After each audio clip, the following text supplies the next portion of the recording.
பாதையில் கர்த்தரை நீ தேடினார், தென்படுவார், உனக்கு முன் வருவார். முழு மனதோடு அவரை நீ கூப்பிட்டார், பதில் தருவார், வழி காட்டிடுவார். மகளிர் மன்றாட்டு ஜெப நேரம், மன்றாடி ஜெபிக்க இது தருணம். மகளிர் மன்றாட்டு ஜெப நேரம், மன்றாடி ஜெபிக்க இது தருணம்.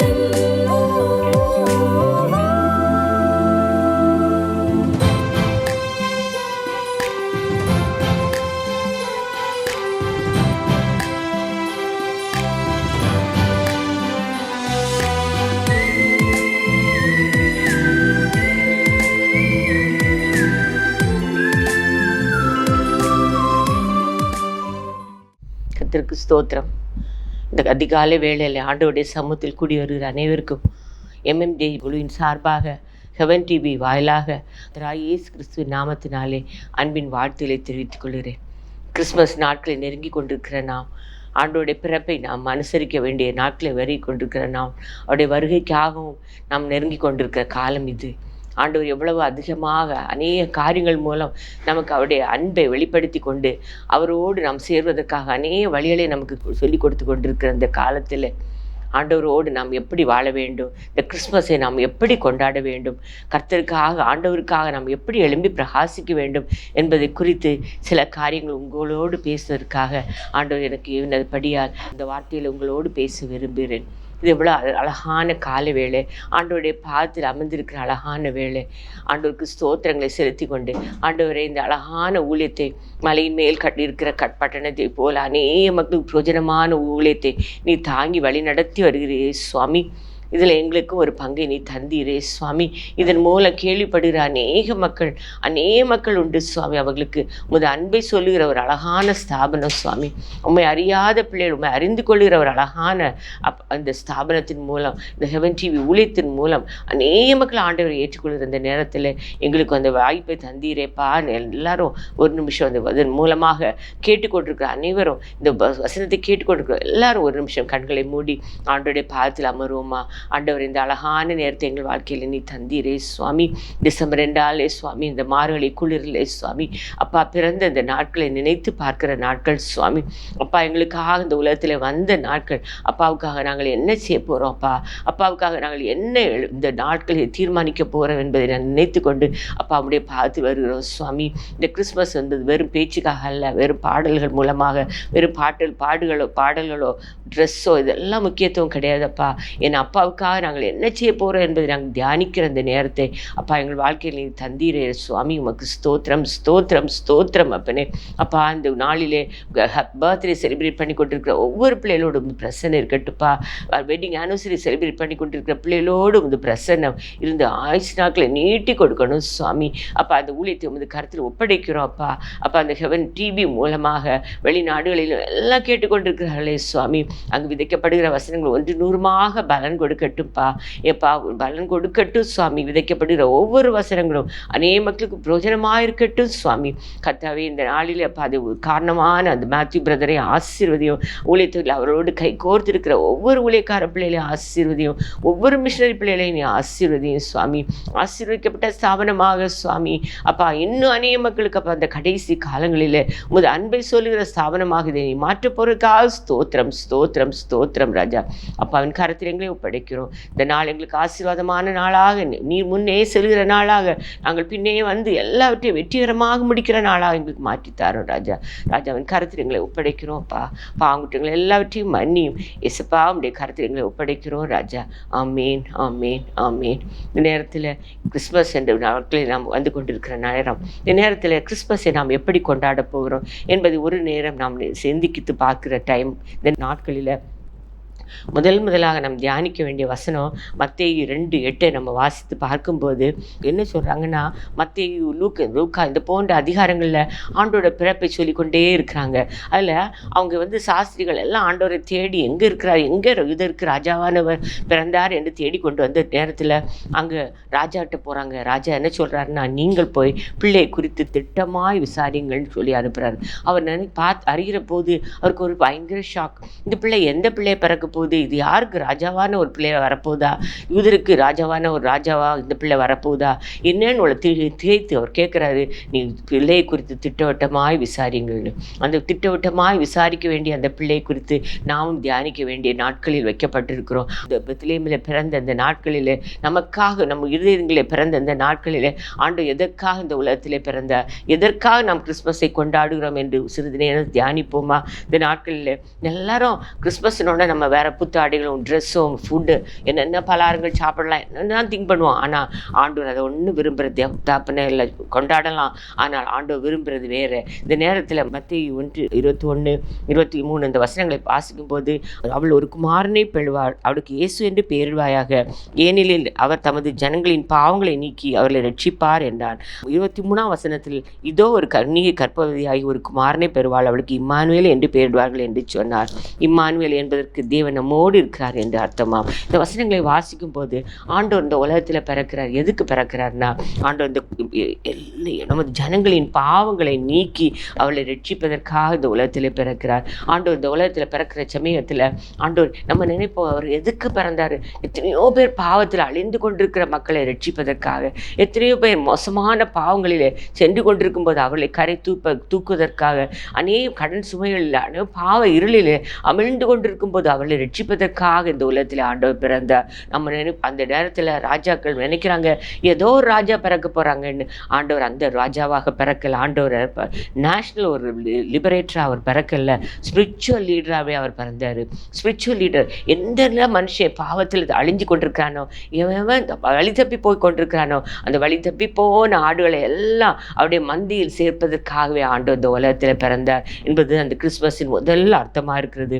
அந்த பாவங்களை நீக்கி ரட்சிப்பதற்காகவே ஆண்டவர் இந்த உலகத்தில் பிறந்தார். நாம் எல்லாம் நமக்கு தெரிஞ்ச ஒரு பிள்ளையானாலும், நமக்கு தெரிஞ்ச ஒரு ஃபேமிலியில் ஒரு மனுஷனானாலும், அவர் பாவமான வழியை தேர்ந்தெடுத்து கொள்ளும் போது நாம் அவர்களுக்கு ஒரு வழிகாட்டு நட்சத்திரமாக இருக்கும்போது அநேக தன்னுடைய தப்பான வழிகளிலிருந்து ஆண்டவருக்குள்ளாக மாறுவார்கள் என்பதற்கு சந்தேகமே இல்லை. அடுத்தபடியாக நாம் யோசித்து பார்க்கும்போது லூக்கா 1:34 இந்த வசனங்களை வாசிக்கும் போது ஆண்டவர் பரிசுத்தமான ஒரு பிள்ளையாக இந்த உலகத்தில் பிறந்தார். வசனத்தை நான் வாசிக்கும் போது லூக்கா 1:13 வாசிக்கும்போது, தூதன் அவனை நோக்கி, சகரியாவே பயப்படாதே, உன் வேண்டுதல் கேட்கப்பட்டது, உன் மனைவியாகி எலிசபெத்து உனக்கு ஒரு குமாரனை பெறுவாள், அவனுக்கு யோவான் என்று பெயரிடுவாயாக என்று ஒரு வசனத்தை வாசிக்கிறோம். அதே நேரத்தில் வசனத்தில் உனக்கு ஒரு குமாரனை பெறுவாள், அது யாருன்னா யோவான். அதே நேரத்தில் ஆண்டவர் இன்னும் தேவதூதன் யோசேப்பை நோக்கி சொல்கிறாரு, யோசேப்பை அவள் எனக்கு ஒரு குமாரனை பெறுவாள், அவள் ஒரு குமாரனை பெறுவாள். இந்த 2 வசனத்தை வாசிக்கும் போது அவள் எனக்கு ஒரு குமாரன், அவள் ஒரு குமாரனை பெறுவாள்.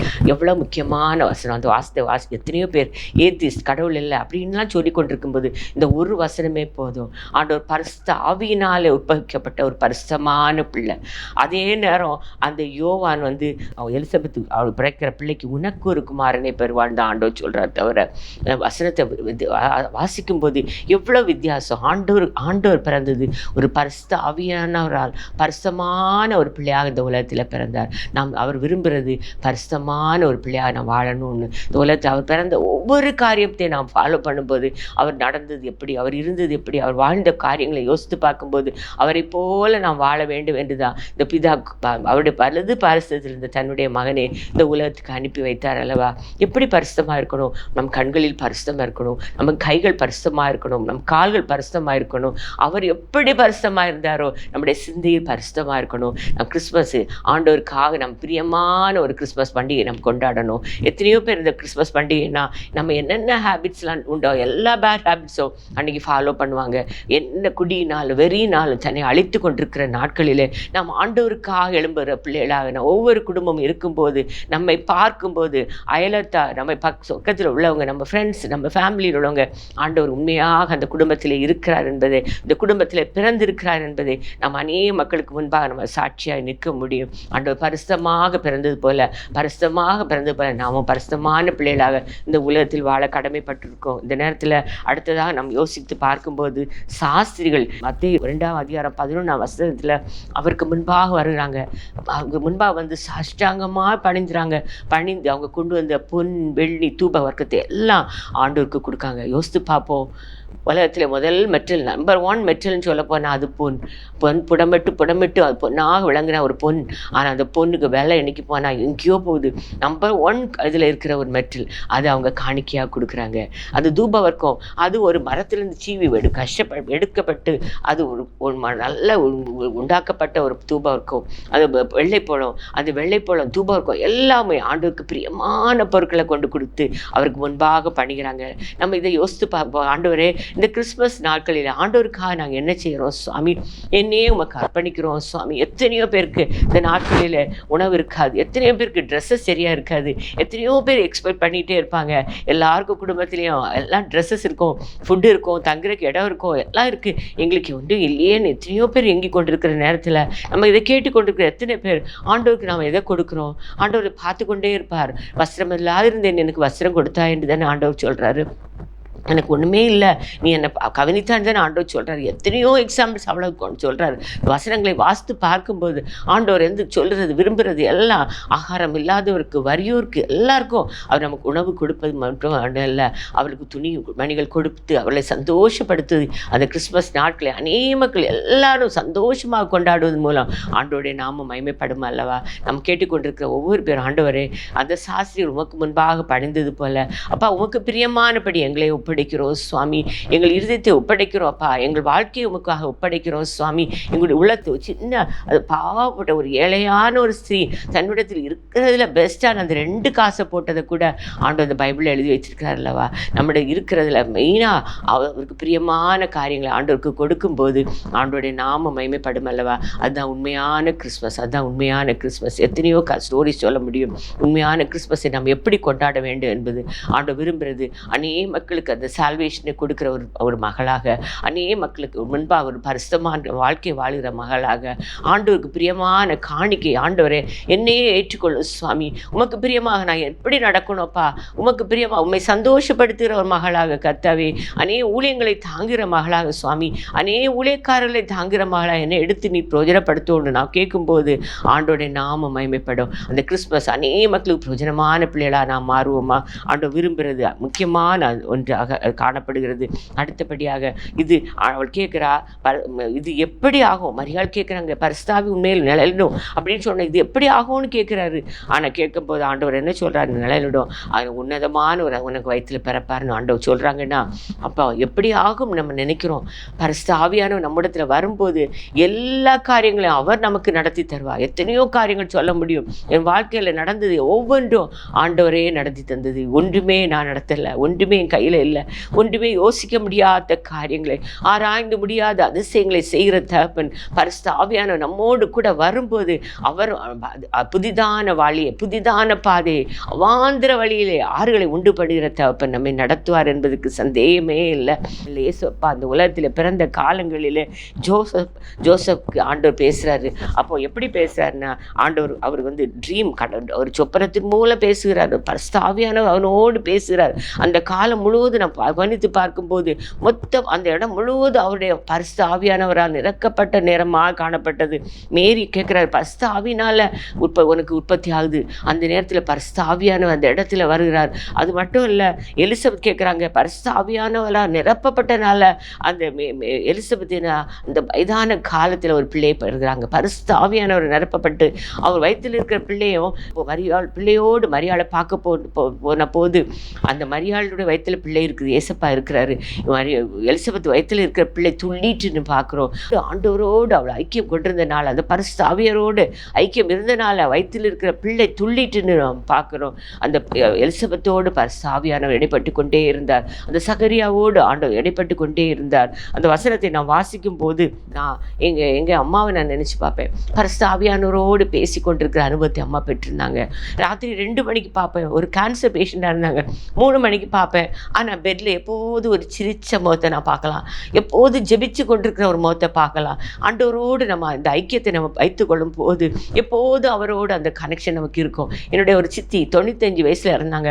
ஆனால் 95 இயர்ஸ்லேயும் அவங்க ஃபேஸில் எப்போது ஒரு சந்தோஷம் இருக்கும், எப்போது ஒரு சந்தோஷம் சமாதானத்தை நான் பார்க்க முடியும். ஆண்டவரோடு பேசி கொண்டிருக்கிற ஒரு அனுபவம், அந்த பரிசுத்த ஆவியினால் நிரம்பப்படும் போது நாம் எல்லாருக்கும் ஒரு சாட்சியுள்ள ஜீவியத்தை நான் வாழ முடியும் என்பதற்கு எந்த சந்தேகமே இல்லை. அந்த நேரத்தில் சிமியோன் ஆலயத்தில் பரிசுத்த ஆவியானவர் ஏவப்பட்டபடியால் அவன் அந்த ஆலயத்தில் வந்திருக்கிறான். பிள்ளையை கைகளில் தூக்கி ஏந்தியவனா ஆண்டு உன்னுடைய இரட்சணியத்தை என் கண்கள் கண்டது என்று சொன்னார். பரிசுத்த ஆவியினால் ஏவப்பட்டபடியால் அந்த நாட்களில் அவர் ஆலயத்துக்கு வருகிறார்.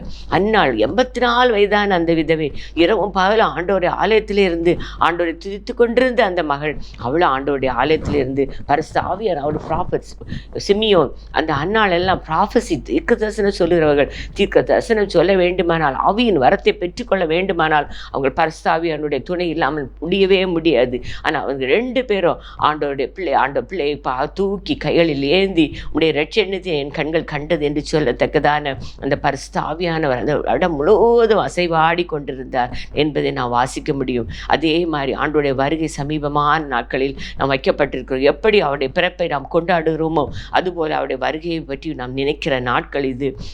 ஆண்டவருடைய வருகை நெருங்கி கொண்டிருக்கிற நாட்களிலே ஆண்டவர் கடைசி காலங்கள் எல்லார் மேலும் பரிசுத்த ஆவிய அபிஷேகத்தின் ஊற்றுவேன் என்று சொன்ன வசனத்தை போல எல்லார் மேலும் பரிசுத்த ஆவியின் அபிஷேகம் ஊற்றப்படுகிற நாட்களிலே நாம் சும்மா இருக்கக்கூடாது. ஏசப்பா எங்களுக்கு அந்த அபிஷேகத்தை தாரு சுவாமி, உமக்காக நாங்கள் எழும்பணும்ப்பா என்று நாம் கேட்கும் போது அந்த அபிஷேகத்தை தந்து நம்மை வழி நடத்துவார் என்பதற்கு சந்தேகமே இல்லை. எப்படி அந்த ஏசப்பா பிறந்த நாட்களிலே பரிசுத்த ஆவியானவர் அந்த இடம் முழுவதும் உலாவி கொண்டிருந்தாரோ அதுபோன்று இந்த கடைசி நாட்கள் வைக்கப்பட்டிருக்கிற நாம் அவருடைய வருகைக்காக நாம் எதிர்பார்த்து காத்து கொண்டிருக்கிற நாம் பரிசுத்தாவின் அபிஷேகத்தோடு எல்லா காரியங்களையும் செய்ய வேண்டும் என்று ஆண்டவர் இந்த கிறிஸ்மஸ் நாட்களிலே நம்மோடு கூட பேசிக்கொண்டே இருக்கிறார். அடுத்தபடியாக நாம் யோசித்து பார்க்கும்போது ஆண்டவர் நமக்கு இந்த கிறிஸ்மஸ் நாட்களை நம்ம நினைத்து கொண்டு எப்படி ஒவ்வொரு காரியத்தையும் ஆண்டவர் சொல்கிறாருன்னா, அந்த சிமியோன் அவர் என்ன சொல்கிறாருன்னா, அவர் நிற்கிறாரு சர்ச்சில் நின்றுட்டு அந்த பிள்ளையை தூக்கிட்டு கையேந்தி ஆண்டவரை கையேந்திட்டு சொல்கிறாரு, ஆண்டவரை இப்போது என்னை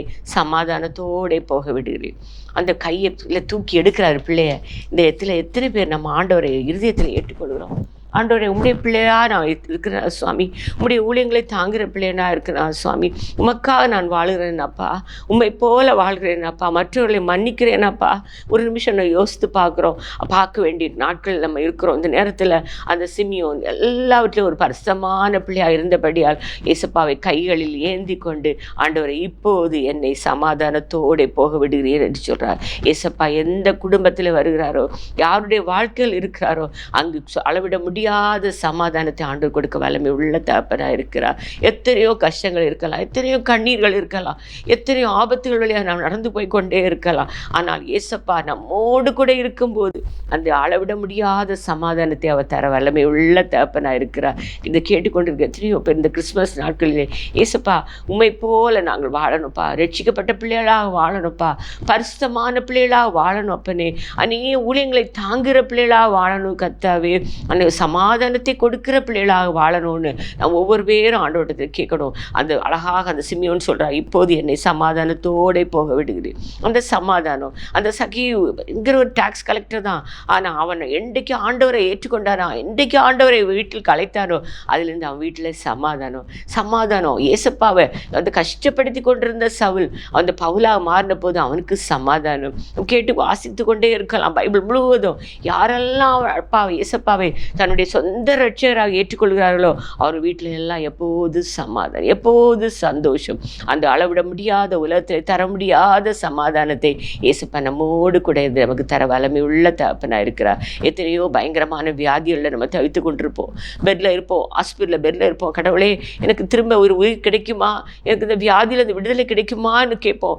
இல்லை, அந்த நேரத்தில் ஆண்டவரே இந்த சிமியோனை போல உண்மை நாங்கள் ஏற்றுக்கொள்கிறோம்ப்பா, எங்கள் கைகளில் ஏந்துகிறோம் சுவாமி, அப்பா என்னை விடுதலை தந்து சமாதானத்தை தாரும் என்று கேட்கும்போது அந்த சமாதானத்தை தர வல்லமையுள்ள தகப்பனாக இருக்கிறார். கடலின் ஆழத்தில் நாங்கள் போன செமி கூட எனக்கு ஒரே ஒரு சமாதானம், என் அப்பன் என்னோடு கூட இருக்கிறார், என் அப்பன் என்னோடு கூட இருக்கிறார், அவர் என்னை கைவிடவே மாட்டார். பிள்ளைகளுடைய ஆக்சிடென்ட்ஸ் கேட்ப எல்லாம் முடிஞ்சிடுச்சுன்னு சொல்லுவாங்க, ஆனால் எனக்கு அந்த சமாதானத்தை தருவார் ஆண்டவர். இல்லை இல்லை, நான் உன்னோடு கூட இருக்கிறேன் என்று ஆண்டவர் அந்த சமாதானத்தின் வார்த்தைகளை எனக்கு சொல்லி கொண்டே இருப்பார். நான் உன்னோட கூட இருப்பேன், நான் உன்னோட கூட இருப்பேன். அந்த சிமியோன் எப்படி ஆண்டவரை கையில் ஏந்தி சமாதானத்தோடு போக விடுகிறீர் என்று கேட்டது போல ஆண்டவரை நம்ம ஏற்றுக்கொள்ளும் போது, அவருக்காக வாழும்போது சமாதானத்தின் தூதராக நம்மளை மாற்றுவார் என்பதற்கு சந்தேகமே இல்லை.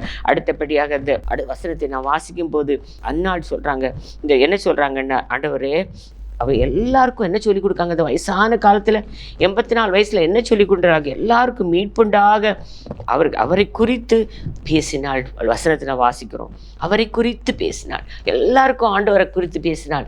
எத்தனை வயசு? 84 வயசு. நம்ம நினைப்போம் 50 வயசாயிட்டு 60 வயசாயிட்டு இனி எங்களுக்கு சான்ஸே இல்லை. இல்லை, எல்லாம் இழந்து போன ஒரு அன்னாள், தன்னுடைய கணவனை எல்லாம் இழந்து போன ஒரு அன்னாள் இரவும் பகலும் ஆலயத்திலே தரித்திருந்து அவள் என்ன சொன்னார்கள், அவர் அனைவருக்கும் மீட்புண்டாக காத்திருந்து யாவருக்கும் அவரை குறித்து பேசினாள். ஆண்டவர் விரும்புகிறது அவரை குறித்து பேச, அவரை குறித்து பேச, அவரை குறித்து பாட, அவரை குறித்து எல்லா காரியங்களும் அவரை குறித்து மட்டும் நாம் செய்யும்போது ஆண்டவருடைய நாமம் மகிமைப்படும் அல்லவா. இந்த கிறிஸ்மஸ் நமக்கு எப்படிப்பட்ட கிறிஸ்மஸாக இருக்கணும், நம்ம எப்படிப்பட்ட கிறிஸ்மஸாக இருக்கோம், நம்முடைய பிள்ளைகளுக்காக மட்டும் வாழ்கிற ஒரு கிறிஸ்மஸாக இல்லாதபடி அநேக மக்களுக்காக ஆண்டவர் இந்த உலகத்திலே வந்தார் அல்லவா. அவரை போல அநேக மக்களுக்காக நம்ம தியாகத்தோடு எல்லா காரியங்களும் செய்கிற பிள்ளைகளாக இருக்கும்போது ஆண்டோடைய நாமத்தை மகிமைப்படுத்துகிறவர்களாக நம்ம காணப்பட முடியும். புறஜாதிகளுக்கு பிரகாசிக்கிற ஒளியாக என்ன சொல்கிறாங்கன்னா, புறஜாதிகளுக்கு பிரகாசிக்கிற ஒளியா. கடைசியில் கூட ஆண்டவர் என்ன சொல்கிறாரு, இந்த உலகம் எங்கு புறப்பட்டு போய் சர்வ சிருஷ்டிக்கும் சுவிசேஷத்தை அறிவிக்க. இதில் என்ன சொல்கிறாங்க, புறஜாதிகளுக்கு பிரகாசிக்கிற ஒளி. புறஜாதியார் நம்மை பார்த்து ஆண்டோடைய ஒளியிடத்தில் வரத்தக்கதாக ஒரு கிறிஸ்தவன் அல்ல கிறிஸ்தவள் என்று சொல்லுகிற வாழ்க்கையை நாம் வாழும்போது இந்த கிறிஸ்மஸ் ஆண்டவர் நாமம் மகிமைப்படும். இந்த நேரத்தில் கேட்டுக்கொண்டிருக்கிற ஒவ்வொரு பேர், ஆண்டவரே உம்முடைய நாமத்துக்கு மகிமையாக எங்களை எடுத்து பிரயோஜனப்படுத்தும் சுவாமி. இரட்சகரே, இந்த உலகத்தில் எல்லா பாவத்திலிருந்து நம்மளை மன்னிப்பு தருகிற இரட்சகரை கொண்டு வருகிற பிள்ளைகளாக, அது மட்டும் இல்லை பரிசுத்தமான வாழ்க்கை வாழுகிற பிள்ளைகளாக, அனைவருக்கும் ஆண்டவரை சொல்லுகிற பிள்ளைகளாக, உங்களால் முடிந்த அளவு ஊழியத்தை தாங்கத்தக்கதாக நம்ம நினைப்போம். இதெல்லாம் எதுக்கு? எனக்கு ஒரு பாஸ்டர் தெரியும், ஒவ்வொரு பெரிய அண்டா முழுவதும் சாப்பாடை உண்டாக்கி வைத்துட்டு ஒரு ஆம்புலன்ஸ் எடுத்துட்டு ஒவ்வொரு ஸ்ட்ரீட் பை ஸ்ட்ரீட்டாக மெட்ராஸ் தெருக்களில் போயிட்டுருப்பாங்க.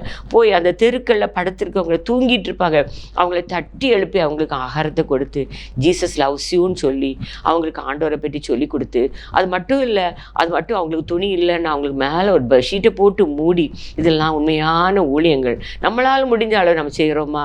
மூடிட்டு, அது மட்டும் இல்லை ஒரு ஸ்ட்ரீட்டில் போய் ரயில்வே ஸ்டேஷன் போன்ற இடங்களில் காத்திருந்து, அந்த ஸ்டேஷனில் ஒரு பிளாட்ஃபார்மில் காத்திருந்து அநேக மக்களை கூட்டி சேர்த்து அதை ஒரு ஆலயமாக கட்டி அந்த இடத்துல ஆண்டவருடைய பாடலை பாடி ஆராதிக்கிற எத்தனையோ ஊழியக்காரங்க இருக்காங்க. நம்ம என்ன செய்கிறோம்? ஒரு நிமிஷம் யோசித்து பாரோம். இதெல்லாம் வாழ்க்கையை தந்த ஆண்டவருக்கு நான் என்ன செய்கிறோம்? ஏசப்பா, இந்த கிறிஸ்மஸ் நீ பிறந்தீரப்பா, எங்களுக்காக எங்கள் உள்ளத்திலே பிறந்திருக்கிறீரப்பா, உமக்காக நாங்கள் என்ன செய்கிறோம் சுவாமி?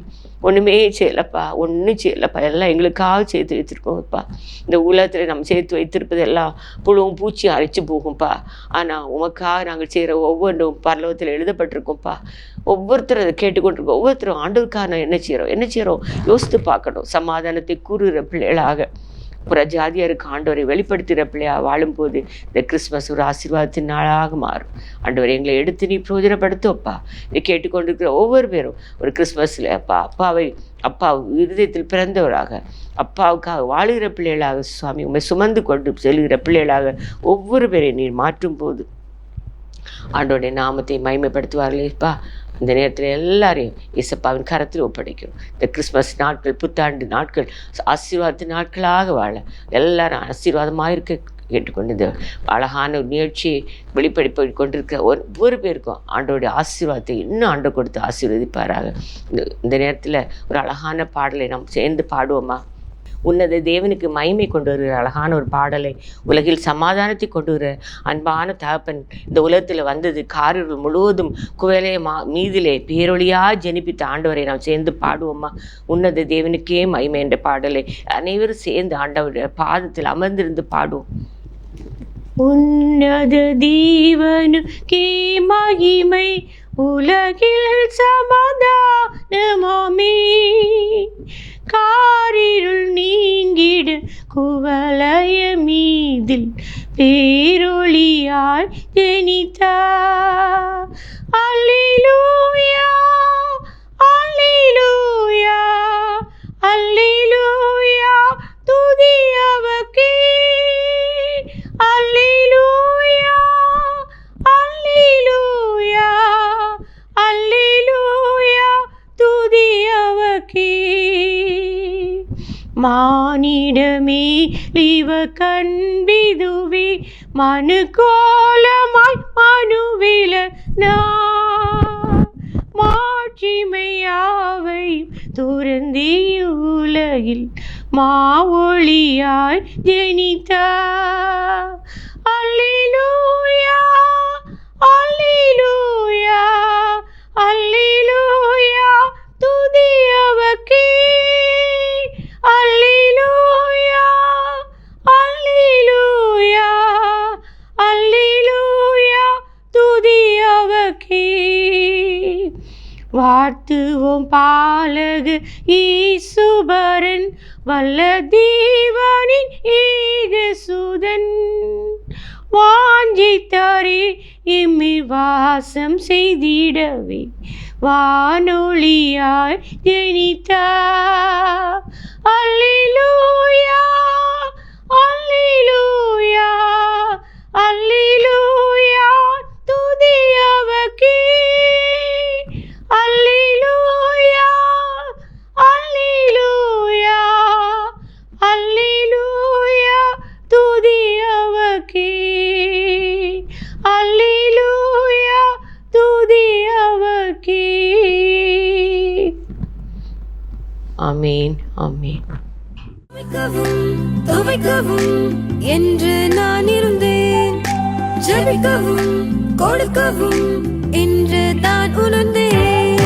சமைக்கவும் துவைக்கவும் என்று நான் இருந்தேன், ஜெபிக்கவும் கொடுக்கவும் என்று தான் உணர்ந்தேன். முழங்காலில் நின்றேன், துவக்கம் புதிதானது, தாவினால் துதித்தேன், நன்னாளாய் பிறந்தது. முழங்காலில் நின்றேன், துவக்கம் புதிதானது, நாவினால் துதித்தேன், நன்னாளாய் பிறந்தது. மகளிர் மன்றாட்டு ஜெப நேரம், மன்றாடி ஜெபிக்க இருந்த